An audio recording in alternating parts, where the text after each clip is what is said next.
Fala, meus queridos, tudo bem com vocês? Como passaram essa semana? Uma semana de intensa, de clássicos, muitos jogos interessantes pra gente conversar, falar do melhor futebol do mundo, que está sim no Rio Grande do Sul. Então, as equipes que estão melhor jogando, né, nessa temporada, nesse começo de temporadas, é o melhor futebol, futebol mais envolvente, de triangulações, etc.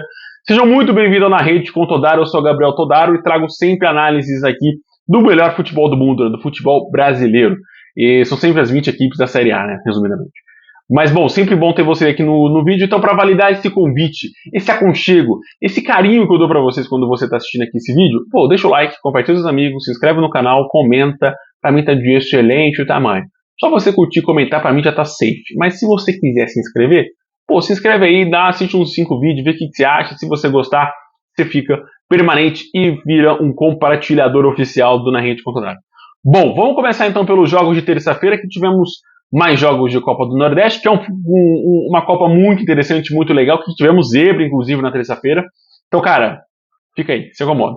Começando por Vitória e Ferroviário, onde o Vitória teve mais domínio, mas não tanto de criatividade, né? O Vitória não criou tantas chances, não foi um jogo que a gente viu o tempo todo de trocação, ou o Vitória o tempo todo amassando o Ferroviário, não. Foi um pouco mais lento, um pouco mais devagar, mas o Vitória, obviamente, saiu vitorioso com Baralhas e Gustavo Mosquito. Alanzinho descontou na reta final para o Tubarão da Barra para o Ferroviário.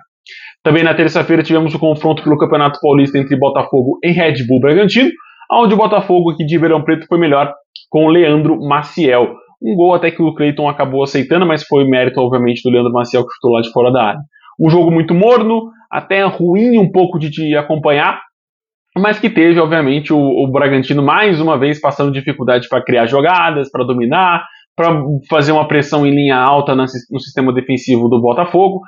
E olha que o Botafogo não é conhecido como um bom time assim que sabe sair jogando, triangulando, mas o Massa Bruta não conseguiu subir essa linha de pressão e acabou saindo derrotado aqui do Santa Cruz.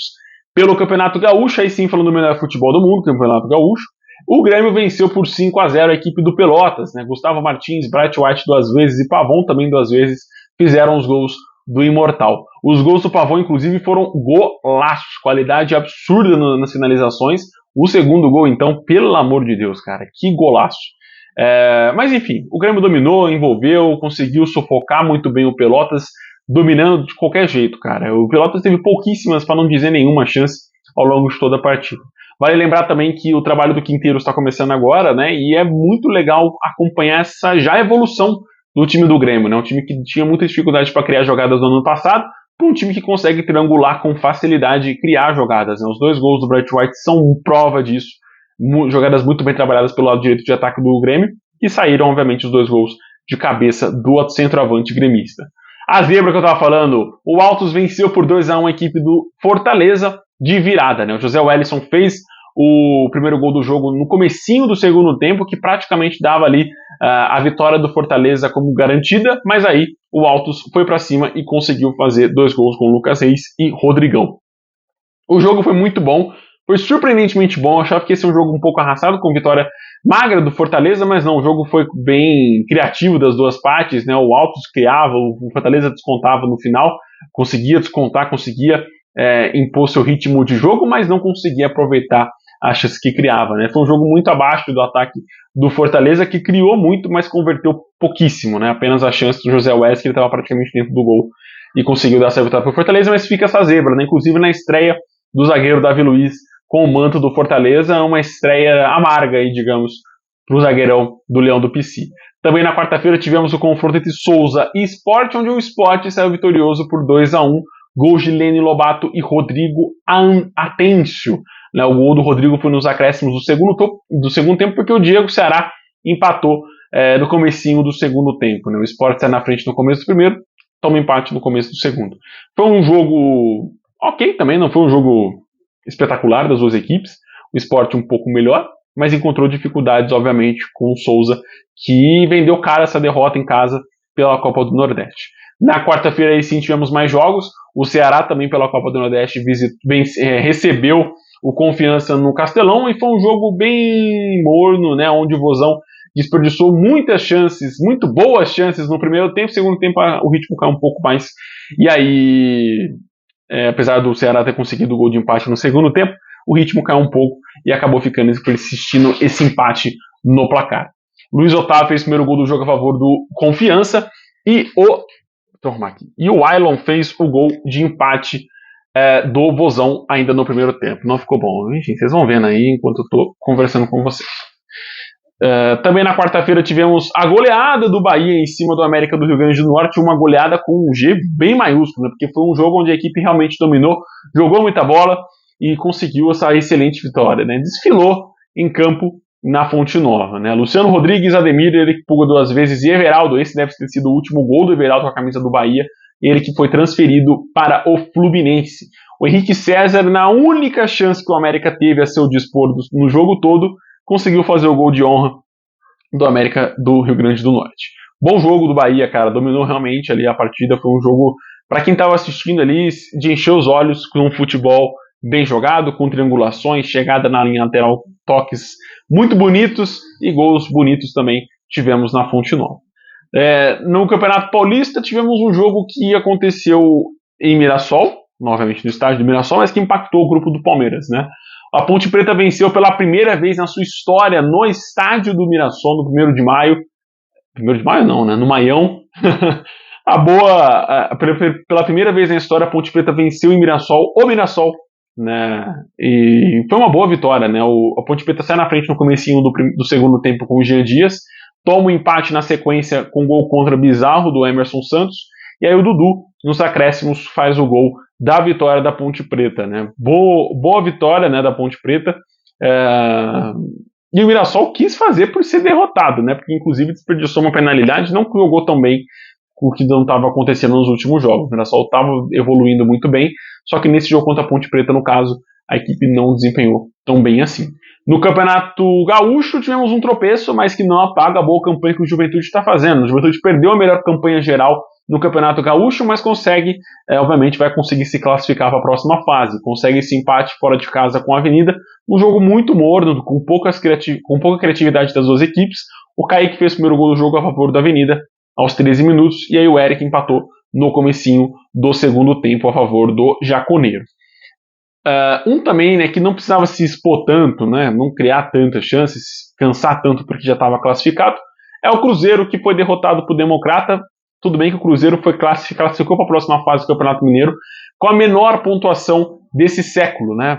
É um dado muito negativo aí para o Cruzeiro. Só que, cara, na moral, classificou, avançou, vai ter ali 2 jogos na semifinal e os 2 jogos na final para ser campeão. E se o time for campeão com a pior campanha da sua história na classificação, ninguém vai ligar para isso, né?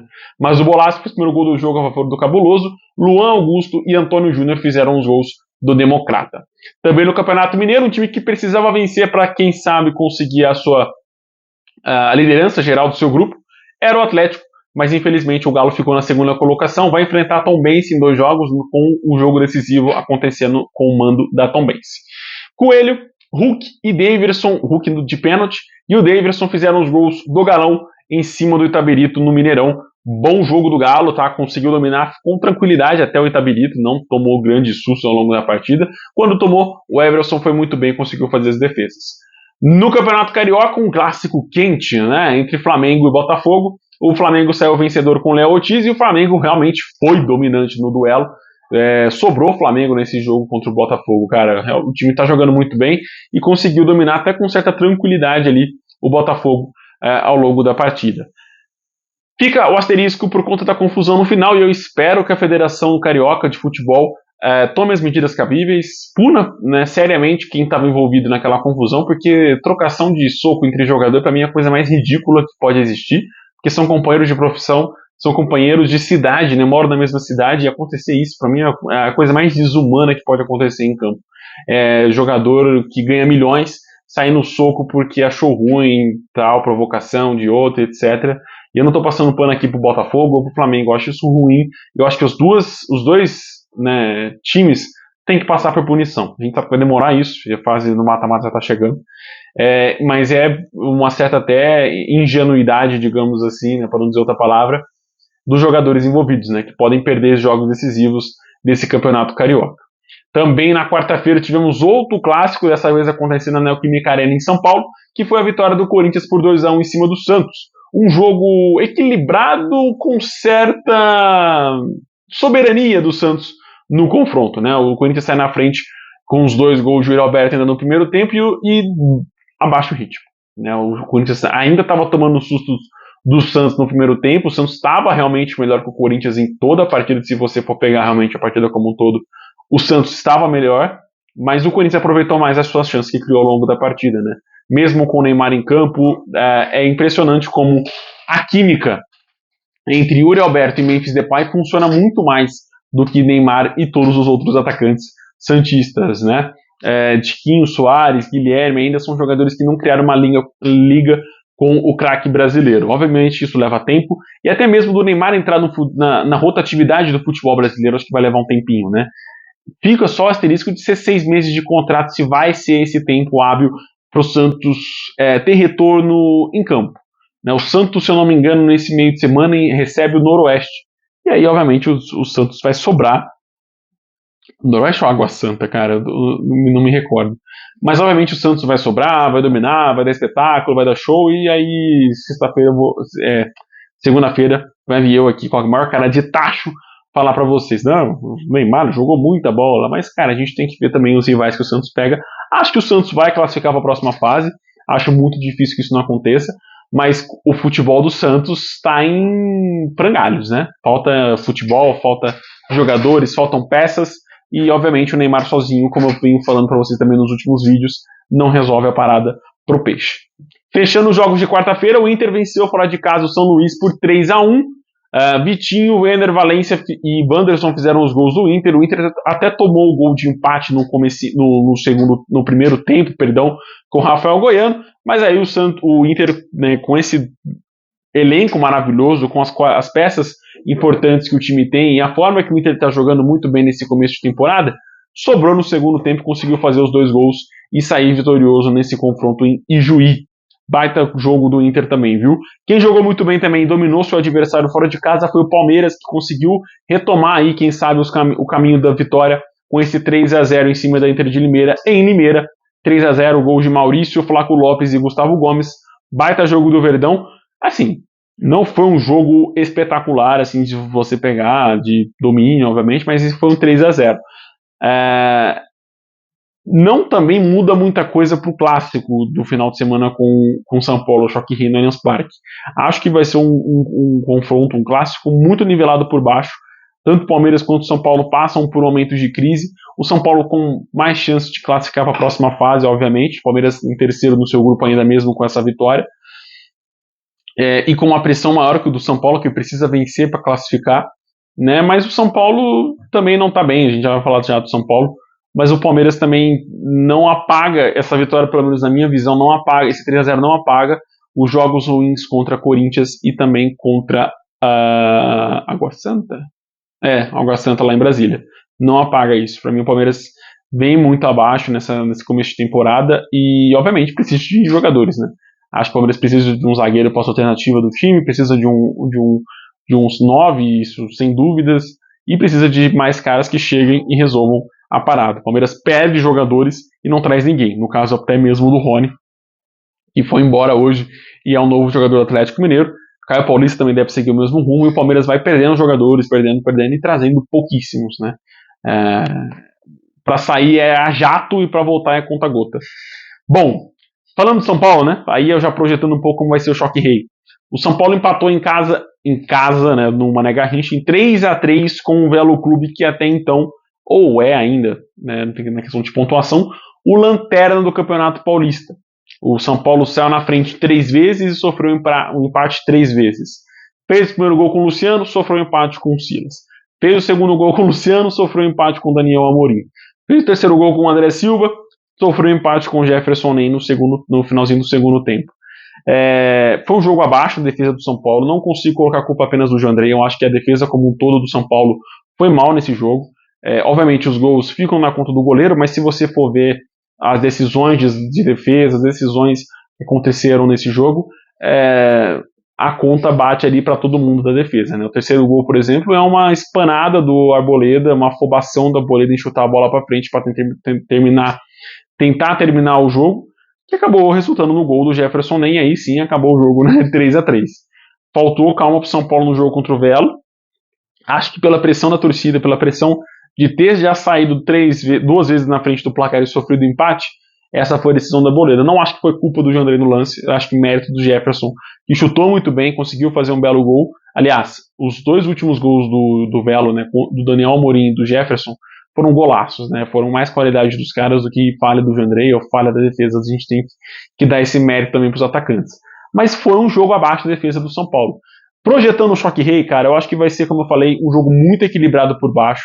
Não acho que vai ser um jogo bom de assistir, acho que vai ser um jogo muito truncado e com muita cara de empate.